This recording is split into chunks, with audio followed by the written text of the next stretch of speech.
In our headlines on this Thursday afternoon, February 29th, here in South Korea. Doctors in training who have departed from their duties have until today to return to their respective hospitals to avoid any legal repercussion resulting from their collective action. Meanwhile, Foreign Minister Cho Tae-yeol sat down with his American counterpart Antony Blinken in Washington on Wednesday local time to address prospects of heightened provocations by North Korea in light of the parliamentary election here and the presidential election in the US. Plans are in the works by a number of European countries, including the UK and Sweden, to reopen their diplomatic missions in North Korea following pandemic-related closures in 2020.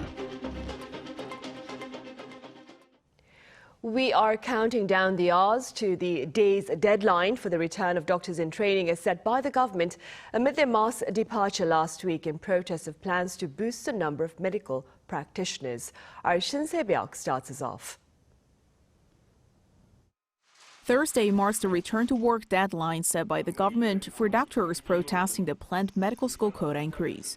The government has called on doctors to resume work by February 29th, stating those who comply will not face any legal penalties. In a final step that would allow the government to file a criminal complaint over the collective action, Health Ministry officials visited the homes of trainee doctors in person on Wednesday to deliver return-to-work orders. Previously, these orders had been issued through mail or text messages. Those who do not return to work by today will face suspension of their medical licenses or additional legal action. Meanwhile, Interior Minister Lee Sang-min in a briefing on Thursday announced a set of measures to bolster medical services. Those include increasing the number of medical school professors at national universities by 1,000 by 2027, addressing concerns that higher medical school quotas might undermine education quality. He also said the government will expedite the establishment of new metropolitan emergency medical situation rooms. These facilities, originally scheduled to open by May, are now slated to be fully operational starting next Monday. Amid rising tensions between doctors and the government, some residents are now making moves to return to their posts.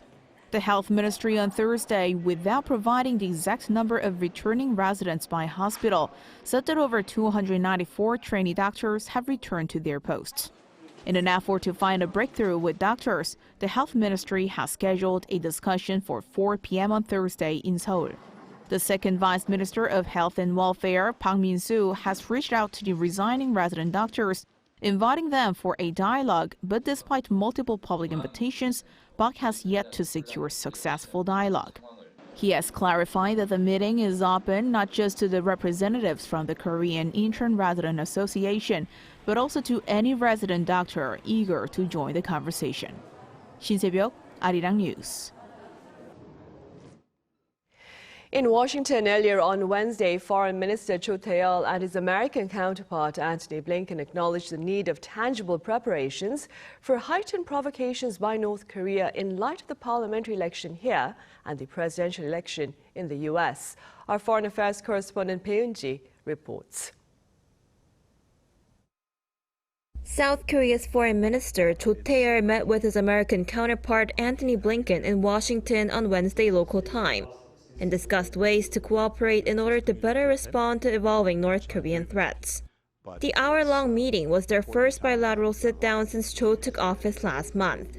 This comes amid concerns about North Korea's military cooperation with Russia and speculations that the regime could engage in more provocations ahead of parliamentary elections in South Korea in April and the U.S. presidential election in November.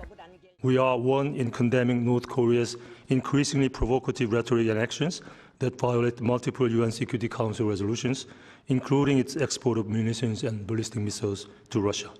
While noting that South Korea and the U.S. have always moved in lockstep, Cho highlighted that strengthening their trilateral coordination with Japan is essential for addressing common security challenges and promoting stability in the Indo-Pacific region. On global issues, he added that South Korea continues to stand together in supporting Ukraine and that it's also united in condemning Houthi attacks. Blinken, who will be visiting Seoul next month, said he's very much looking forward to being in South Korea and said the two countries' partnership is stronger than it's ever been.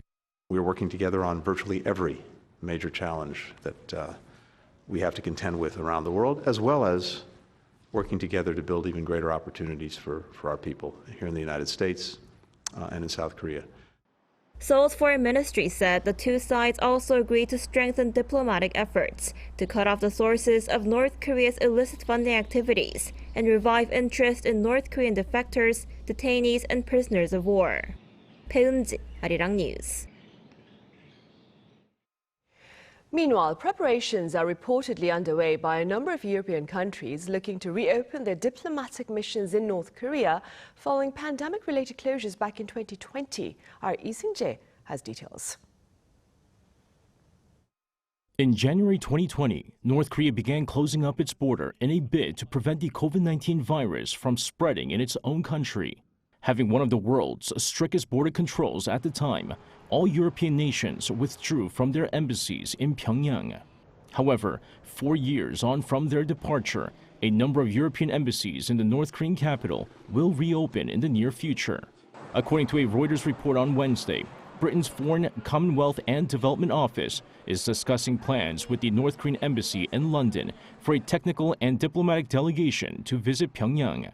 A spokesperson from the Foreign Office said it welcomes the return of some diplomats to Pyongyang and North Korea's move to reopen its borders, adding that it asked North Korea to allow entry for the international community, including all diplomats, UN agencies, and non-governmental humanitarian organizations.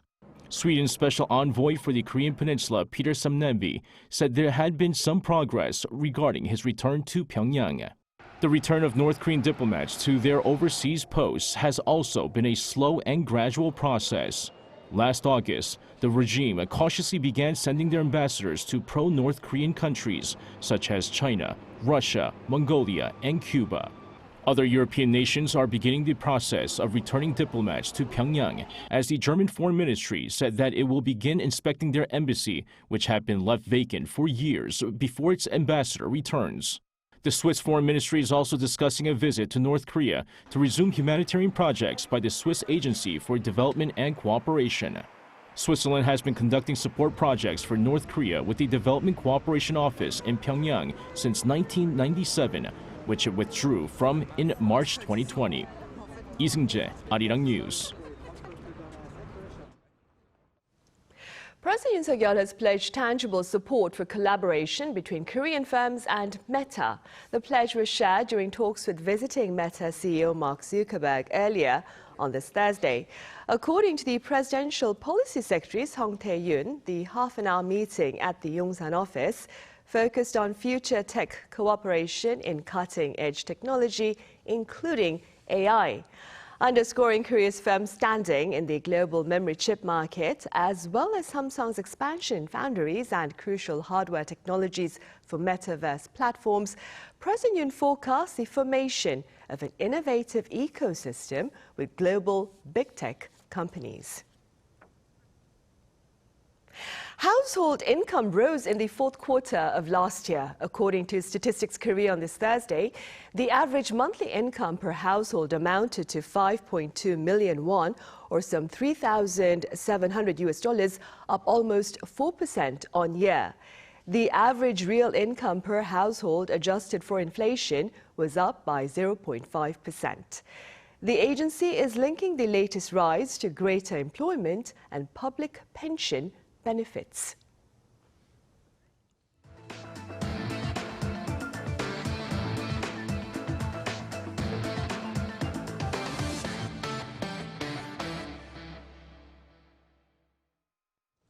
Ukrainian President Volodymyr Zelenskyy is traveling beyond borders to seek broader support for Ukraine's defense against Russian aggression. Our Yoon covers his latest calls for solidarity.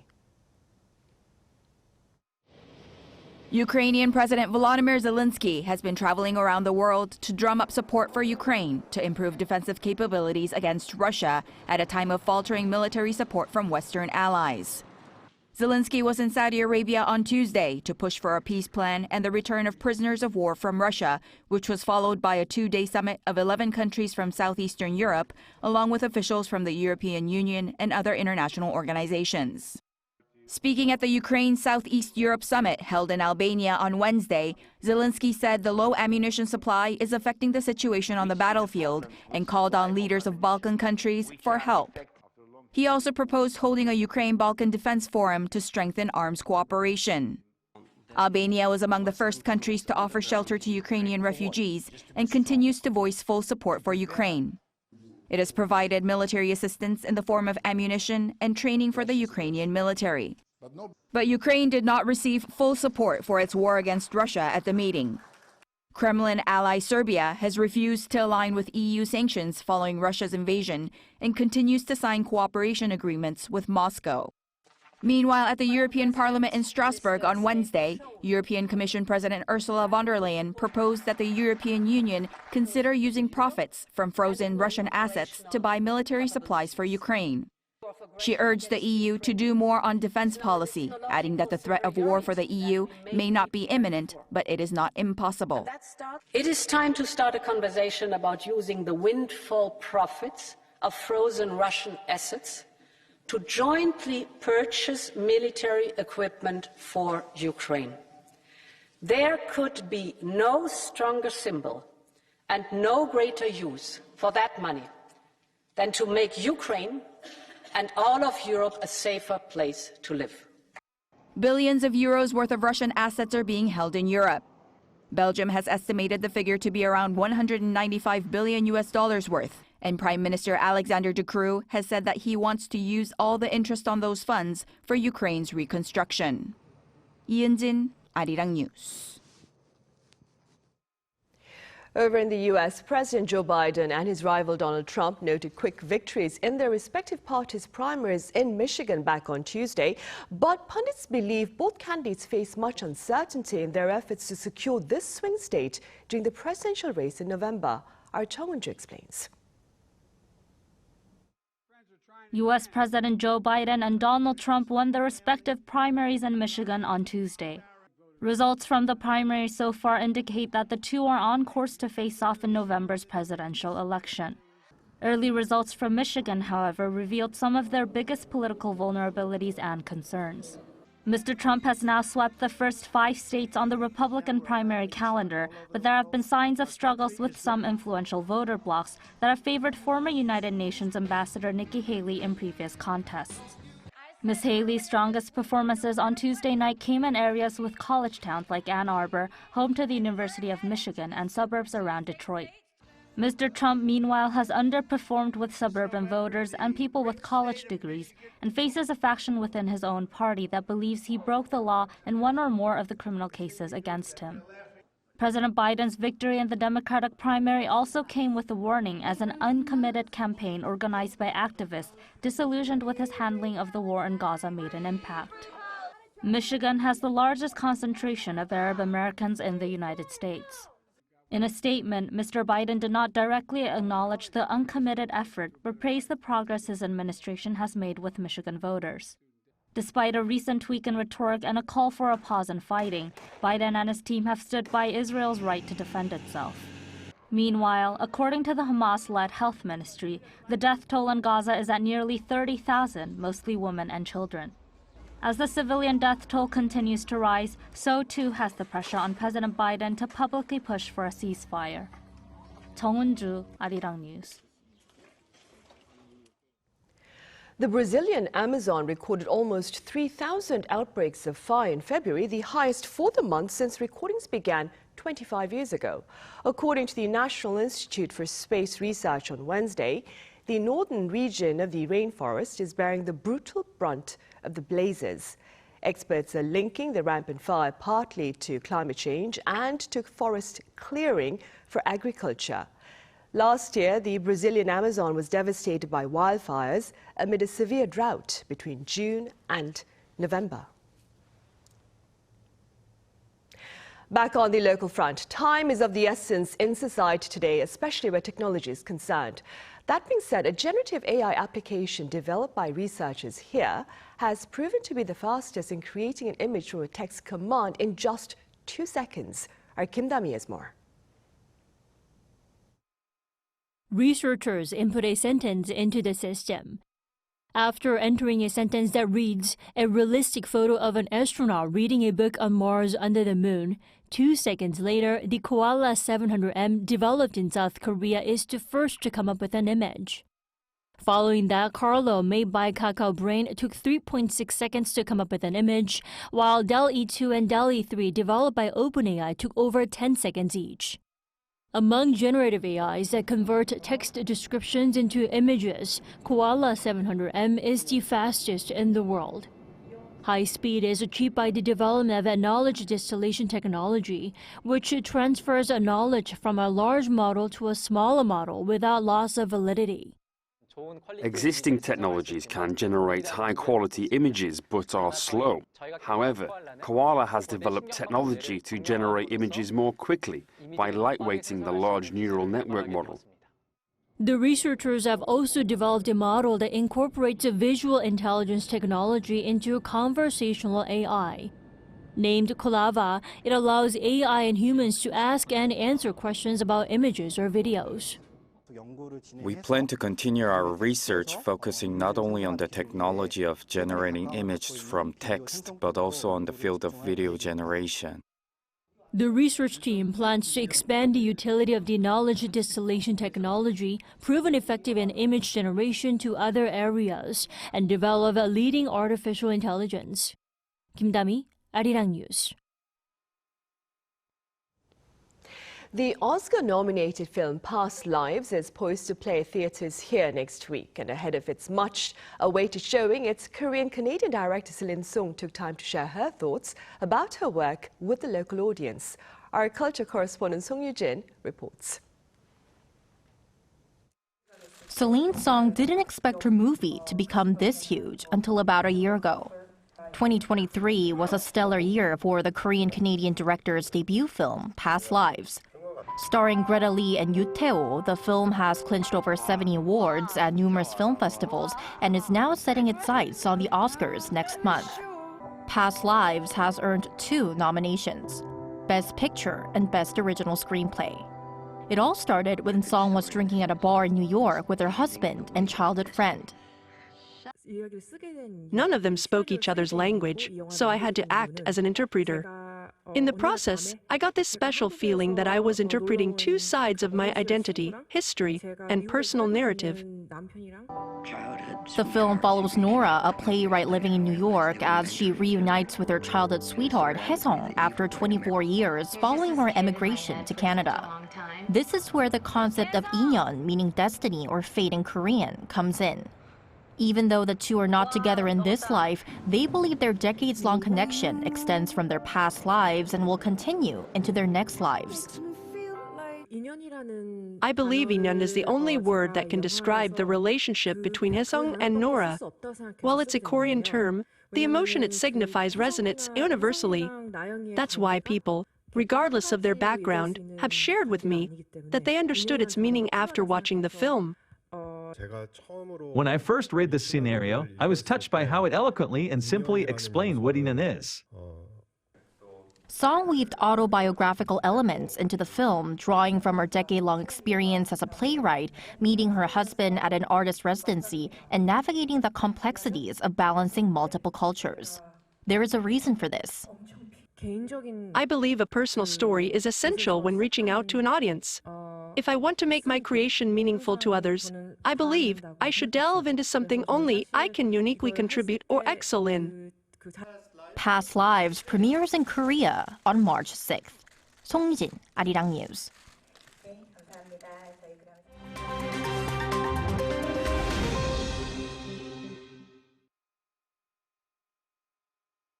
Let's take a look at the latest news in the world now.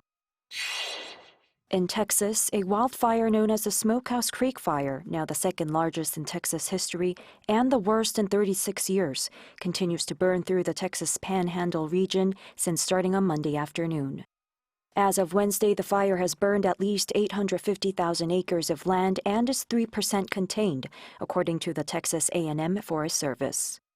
The extent of the damage from the fires is still being assessed, but the blaze has burned more than 3,300 square kilometers and jumped into parts of neighboring Oklahoma. Parts of multiple Texas counties were ordered to evacuate on Tuesday, schools were closed, and officials warned residents of potentially large property losses. Dry grass and warm temperatures on top of strong winds are fueling the blaze, making containment difficult. However, rainfall is forecast for Thursday morning. The funeral of Russian opposition leader Alexei Navalny, seen as the most high-profile critic of Vladimir Putin, will take place in Moscow on Friday. Navalny died suddenly in a remote Arctic prison earlier this month.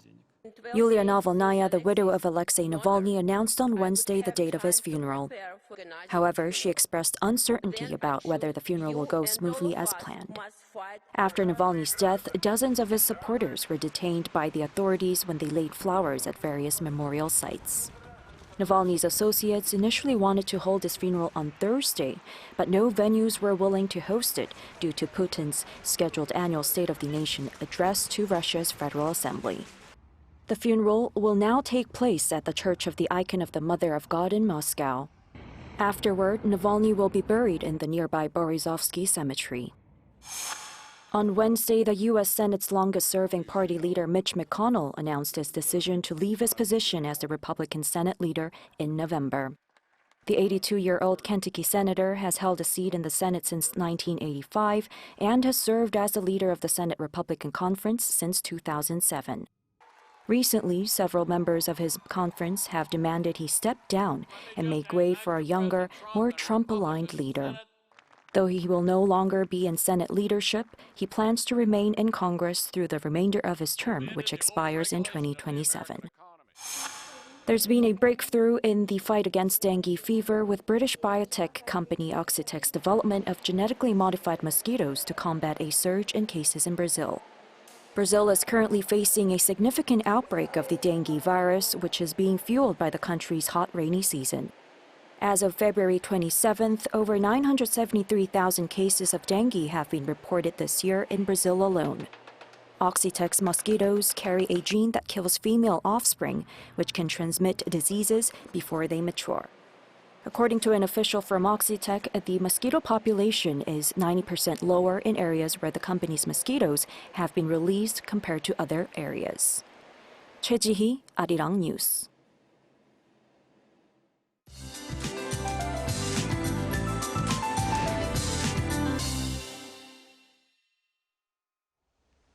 Good afternoon.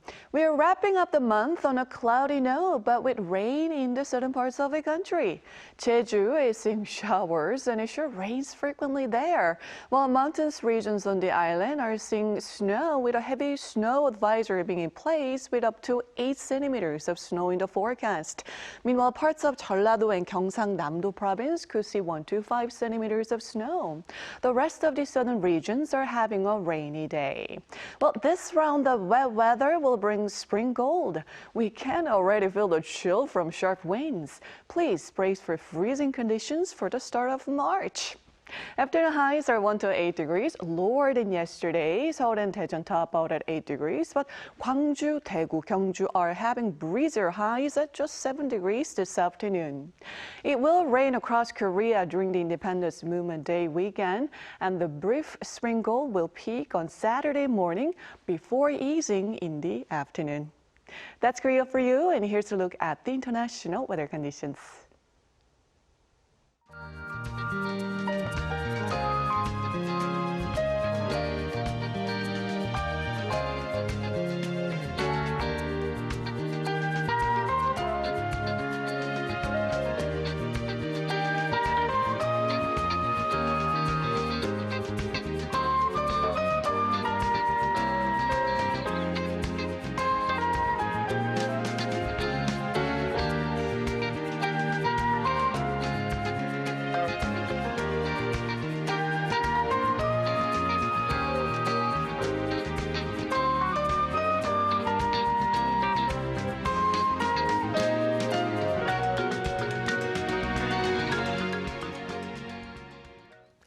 And those are the headlines at this hour here in Korea. Coming up next is our daily panel session, so do stay with us.